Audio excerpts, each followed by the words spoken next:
Allah'ın Rahman, Rahim degan ism sifatlari haqidagi tafsiri. Bismillah, alhamdulillah ve salatu ve selamu ala Resulillah. Tövende diktanlağa Abdüveli Qari Rahimahullah'ın Kur'an ve sünnet nuru astıda Allah'ın güzel isim sifatlarının kısaca tefsiri namlıq dersliklerden Allah'ın Er-Rahman, Er-Rahim degan isim sifatlar haqidagi tafsirlar degan temasini o'qiymiz inshaalloh. Ba'da billahi mineşşeytanirracim. Allah'ın Er-Rahman, Er-Rahim degan isim sifatlar haqidagi tafsirlar. Allah'ın Er-Rahman degan sifati Qur'onda 57 yerda tilga ilingan. Bismillahirrahmanirrahim. Sure Fatiha 1. ayet. En şefkatlik, en mehriban Allah'ın ismi bilen başlayman. Allah'ın Er-Rahim degan sifati Qur'onda 114 yerda tilga ilingan. La ilahe illa huver-Rahmanir-Rahim. Sure Bakara 163. ayet. Sizlerning ilahingla bir ilahdır. Onundan başka ibadetke layık hiç ma'bud berhak yoktur. O en şefkatliktir, en mehribandır. Allah'ın Er-Rahman, Er-Rahim degan isim sifatları rahmetin istikamet kılıngan. Rahmet yani mehribanlık ma'nosida. Allah subhanahu ve teala bendilerine en mehriban. Er-Rahman sifati umumi mehribanlığını bildirdi. Umumi mu'minlerge hem kafirlarga hem rahmetlik bo'lganligidan hamma alemge rızık berdi. Rabbini inkar qilgan kishilarga hem rızık berdi. Er-Rahman fakat mu'minlarga oxiratda rahim qiladigan zot degan bo'ldi. Oxiratda rahim qiladigan Rabb fakat mu'minlarga iymon bilan ketgan kishilardan xohlaganlarning gunohlarini mag'firat qilib, o'zining abadiy jannatiga daxil qiladi. Bendining Allah'ın Er-Rahman sifatidan o'ziga olgan xulosasi shu bo'lish kerakki, Allah subhanahu ve teala'nın hamma bendilerge rızık berip, rahim kılıvatkanlıkını ve rahmetini tonutuvatkanlıkını görüp, hatta inkar kılıvatkan kişilerge hem rızık berip, ulanın maksatlarını dillerinde oylavatkanlarını mı görüp, Allah'ın gafil bendilerge hem rahmet kılıdığanlıkını bilişimiz gerek. Hatta o'ziga haqorat qilib, bo'hton qilayotgan kishilarga ham ularni bilmay qilyotidi deb payg'ambar sallallohu alayhi vasallamdek u kishiga ko'p azob berayotgan vaqtlarida Jibril kelib ularni halok qilib deb buyruq qilsang, men ularni halok qilib o'taman degan vaqtida payg'ambar alayhissalatu vassalam duo qilib, ya Robb, xalqimning gunohini kechirgin. Ular meni tonimayotidi degan ekan. Ana Allohning Er-Rahman, Er-Rahim sifatidan benda o'z ichiga olgan bo'lishi mana mushu bo'lish kerak. Faqat o'zimizning taniydigan kishilarga emas, balki Allah özünü inkar kılıvatkan kişilerge rızık beriyotgan Er-Rahman sifatini tushunib turib, özümüz tanımaydigan kişilerge hem rahim dil bo'lishimiz kerak. Rahim dilliğiniz qandaq bo'lish kerak? Kishilarning dalolatda ketayotganligini ko'rib, rahmingiz kelib, xuddi o'zi bilmay o'tga tushib ketayotgan odamni tortib elib olgandek, ularni chaqirib kelib xitob qilishimiz kerak. Mana bu sizning rahim dilliğinizdir. Ularga yumshoq so'zlar bilan bo'lsa ham xitob qilib, osiy kishilarga rahmat ko'zi bilan qarab, azob berayotgan kishilarga ham rahmat ko'zi bilan qarash bo'lsa, sizning Alloh subhanahu va taolaning Ar-Rahman sifatidan o'zingizga xuloslab olgan ulushingiz mana shu bo'lishi kerak. Dunyoda bo'layotgan har bir ma'siyat va bu ma'siyatdan o'zingizga bir zarar kelayotganligini his qila olishingiz kerak. Buni yo'qotishda hech bo'shishib qolmay chin turadigan kishi Allohning xuluqlarini o'zlashtiringlar degan Payg'ambar alayhissalatu vassalamning buyrug'iga bo'ysungan kishi hisoblandi.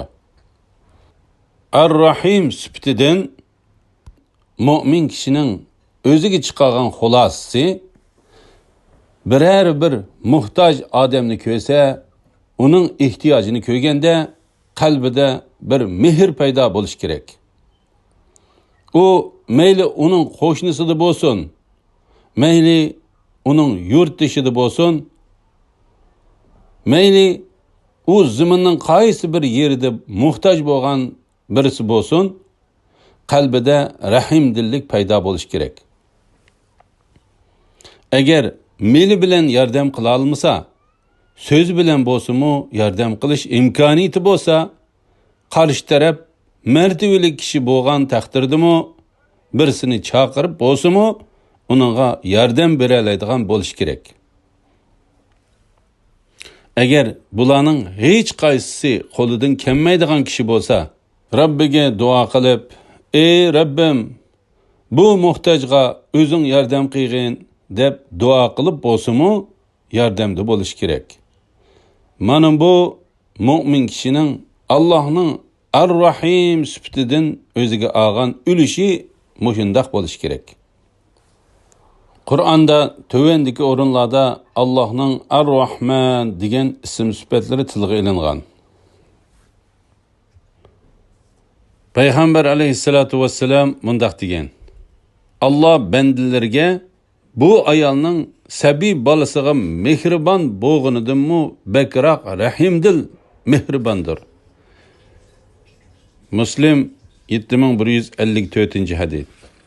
Sura A'raf 156-oyatda bizga bu dunyoda va oxiratda tegishli yordam qilgan, biz haqiqatan sana tavba qildik dedi. Alloh aytdi: Azobim bilan bandalarimdan xohlagan kishini azoblayman. Mening rahmatim mahluqotning hammasiga o'rtaqdir. Rahmatimni kufrdan va gunohdan saqlang'uvchilarga, mollarining zakatini berdiganlarga va bizning oyatlarimizga iymon etadiganlarga tegishli qilaman. Sura Isro 110-oyatda Alloh deb atsanglarmi bo'ladi, Rahman deb atsanglarmi bo'ladi. Qaysini atsanglar hammasi yaxshidir. Chunki Allohning nurg'un go'zal ismlari bor degin. Namazingda qiroatni mushriklar anglab qilib sana aziyat yetkazmaslik uchun yuqori ovoz bilanmi o'qimagan. Mu'minlar anglamay qolmasligi uchun past ovoz bilanmi o'qimagan. Ularning orasida o'ttir yo'l tutgan. Sura Al-An'am 54-oyatda bizning oyatlarimizga iymon etganlar yeniga kelgan chaqda sizlarga omonlik bo'lsin. Rabbinglar bandalarga rahmat qilishni, ihson qilish yuzidan o'z ustiga oldi. Sizlardan kimiki bilmasdan biror yomonlik qilib qo'yib, ondan keyin tavba qilsa va amalini tuzisa, Alloh albatta uningga mag'firat qiladi va rahim qiladi degan. Sura Taha 5-oyat. Marhamatlik Alloh arsh ustida o'ziga loyiq ravishda qaror oldi. Sura Rahman 78-oyatida azamatlik va karamlik Robbingning nomi muborakdir. Sura Al-Imron 132-oyatida sizlarga rahmat qilinishi uchun Allohga va payg'ambarga itoat qilinglar. Sura An-Naml 46-oyatida Salih aytdi: Ey qavmim, sizlar nimishqa rahmatdan burun azobning kelishini tilaysizlar? Sizlar rahmatga erishishinglar uchun nimishqa Allohdan mag'firat talab qilmaysizlar? Sura A'rof 56-oyatida Shubhisizki Allohning rahmati yaxshilik qilguvchilarga yaqindir. Qur'on va hadislarda Allohning bu ism sifatlariga aloqador tuvandagi mazmunlar tilga ilingan. Sura Ahzob 43-oyatida Alloh mu'minlarga eng mehribondir. Payg'ambar alayhissalatu vassalam mundaq degan: Boshqalarga rahim qilmaydigan kishilarga Allohmu rahim qilmaydi. Sahih Buxoriy 7376-hadis. Payg'ambar alayhissalatu vassalam mundaq degan: Boshqalarga rahim qilmaydigan kishilarga rahim qilinmaydi. Sahih Buxoriy 5997-hadis. Sura Yusuf 64-oyatida Yaqub ularga aytdi: Uning to'g'risida ilgari sizlarga uning qarindishi, ya'ni Yusuf to'g'risida ishongandek ishonamdim. Men sizlarga va sizlarning uni saqlashinglarga ishonmayman. Alloh eng yaxshi saqlag'uchidir, eng mehribondir. Sura Tavba 128-oyatida Ey insonlar, shubhisizki sizlarga o'z oranglardan payg'ambar keldi. Sizlarning kulpat chekishinglar uningga ig'ir tuyuldi. U sizlarning hidoyat tepishinglarga herisdir. Mu'minlarga amroqdir. Nihoyat ko'yimchandir. Qur'on soyasida nomli tafsirida Allohning bu ikki sifatini mundaq tafsir qildi.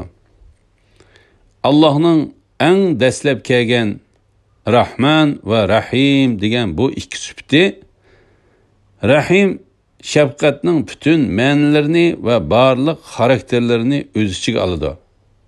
Xuddi Rahman degan sifat yolg'iz Allohga ishlatishga xos bo'lgandek, bu ikki sifatni birlashtirib ishlatishmi yanala faqat Allohga xos bo'ladi. Garchi biror insonni Rahim deb sifatlashimiz joiz bo'lsa-mu, ammo Rahman deb sifatlashimiz iymoniy nuqtadan qat'iy joiz emas. Shunglashqa Rahman va Rahim degan bu ikki sifatni birlikda Allohga ishlatish lozim. Endi bu ikki so'zdan zodi qaysisining ma'nosi texmi keng degan masala haqidagi ixtilofli qarashlarga kelsak, biz bu Qur'onning soyasida undaq talash tortishlarga ancha qiziqib yurmaymiz. Xulosalab shuni aytib qo'yimizki, bu har ikki sifat Rahim shafqat va mehribonlikning butun xususiyatlarini va barcha ma'naviy kengliklarni tangla o'z qo'yniga olgan. Vallohu a'lam.